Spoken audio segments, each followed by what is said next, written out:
C E T ಪರೀಕ್ಷೆಯಲ್ಲಿ ವಿದ್ಯಾರ್ಥಿಗಳ ಜನಿವಾರವನ್ನು ತೆಗೆಸಿದ್ದಾರೆ ಅಂತ ಏನು ದೂರು ಬಂದಿತ್ತು. ದೂರು ಬಂದ ತಕ್ಷಣ ನಮ್ಮ ಅಧಿಕಾರಿಗಳನ್ನು ಸಿ ಇ ಟಿ ಕೇಂದ್ರಕ್ಕೆ ಕಳಿಸಿ ಒಂದು ತನಿಖೆಯನ್ನು ಸಹ ನಾವು ಮಾಡಿಸಿದ್ದೇವೆ. ನಿಮಗೆಲ್ಲರಿಗೂ ಗೊತ್ತಿದೆ, ಈಗ ಆಲ್ರೆಡಿ ಸರ್ಕಾರ ಈ ವಿಷಯದಲ್ಲಿ ಭಾಳ ಸೀರಿಯಸ್ ಆಗಿದೆ. 3 ಜನರ ಮೇಲೆ FIR ಮಾಡಿದ್ದೀವಿ, ಅವ್ರನ್ನ ಸಸ್ಪೆಂಡ್ ಮಾಡಿದ್ದೀವಿ.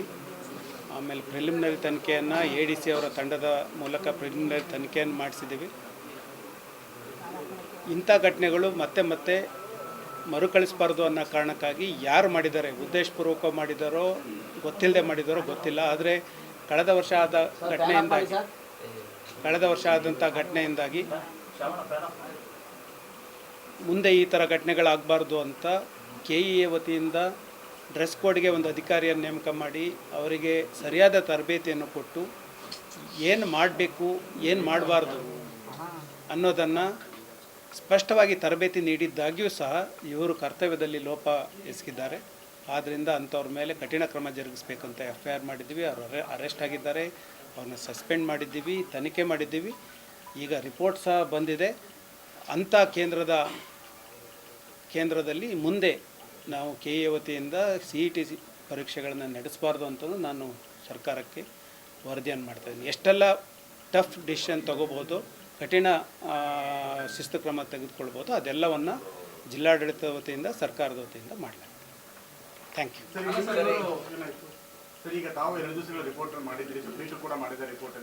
ರಿಪೋರ್ಟಲ್ಲಿ ವಿದ್ಯಾರ್ಥಿಗಳಿಗೆ ಉದ್ದೇಶಪೂರ್ವಕವಾಗಿ ಸಿಬ್ಬಂದಿ ತೆಗೆಸಿದ್ದಾರೆ ಅಂತ ಬಂದಿದೆ.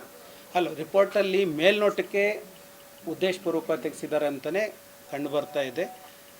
ಯಾವುದೇ ಕಾರಣಕ್ಕೂ ತೆಗಿಬೇಡಿ ಅಂತ ಟ್ರೈನಿಂಗ್ ಕೊಟ್ಟು ಸಹ ಇಂಥ ಕೇಂದ್ರದಲ್ಲಿ, ರಾಜ್ಯದಲ್ಲಿ ಸಾಕಷ್ಟು ಕೇಂದ್ರಗಳು, ಸಾವಿರಾರು ಕೇಂದ್ರಗಳಲ್ಲಿ ಎಕ್ಸಾಮ್ ನಡೆದಿದೆ, ಎಲ್ಲೂ ಸಹ ತೊಂದರೆ ಆಗಿಲ್ಲ.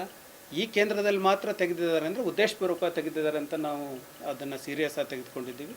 ಅದಕ್ಕಾಗಿ ಎಲ್ಲ ಕಠಿಣ ಶಿಕ್ಷೆಗಳನ್ನ ಏನು ಕೊಡಬೇಕು ಅವರಿಗೆ ಅದನ್ನು ರೆಕಮೆಂಡ್ ಮಾಡ್ತಾ ಇದ್ದೀವಿ. ಮುಂದಿನ ದಿನಗಳಲ್ಲಿ ಮುಂದೆ ಯಾರೂ ಸಹ ಇಂಥ ಘಟನೆಗಳನ್ನು ಮರುಕಳಿಸಬಾರ್ದು ಅನ್ನೋದು ಸರ್ಕಾರದ ಆಶಯ ಆಗಿದೆ. ಜಿಲ್ಲಾಡಳಿತ ಆ ನಿಟ್ಟಿನಲ್ಲಿ ಕೆಲಸ ಮಾಡ್ತಾರೆ.